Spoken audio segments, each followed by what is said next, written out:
Final ऐसा शुरू हुआ कि वो चलता ही रहा। अब वो कितना लंबा चला, 2014 से मेरा पहला फाइनल अटेम्प्ट ड्यू था, May 2014 to be precise, and I got the final degree just after my marriage.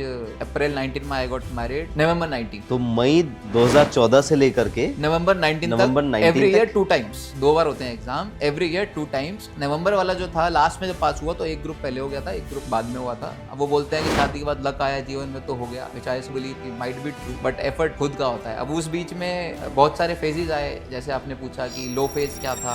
मतलब हाँ, you know, so I think number 1 अगर मैं यहाँ पे ये बोलूँ कि 2-3 चीजें दिमाग में आती है ना, तो मई 2014 से लेकर के नवंबर 2019 से Roughly 10 almost attempts. About 5.5 years जब आप फाइनल अटेम्प्ट कर रहे थे। फाइनल के 5.5 स्टार्टेड इन 2009, Right. 5 तो और 5 10 हो गए। 10 साल, तो 10 साल तक पढ़ाई करना Siddharth, that too for a profession जहाँ पे the success rate is so low. जैसे हम बात कर रहे थे कि 100 में से अगर 15 लोग फिनिश लाइन के पार पहुंचते हैं, कोई ऐसा टाइम आया व्हेन यू थॉट कि नहीं यार छोड़, कुछ और करते हैं जीवन में? नहीं, ऐसा टाइम कभी नहीं आया, and that was the only factor which made me clear that journey. तो मतलब लगे रहे। हाँ, बिकॉज बीच में जॉब भी शुरू कर दी थी, पैसा कमाना भी शुरू कर दिया था, शादी भी हो गई थी, अब मोटिवेशन क्या है। But that was preceded. जब मैंने बताया आपको इंटर के बाद दिमाग में ये क्लियर था कि कुछ भी हो जीवन में, नॉट ओनली सीए, कि अगर पकड़ लिया है तो छोड़ने का ऑप्शन नहीं है, नो मैटर व्हाट।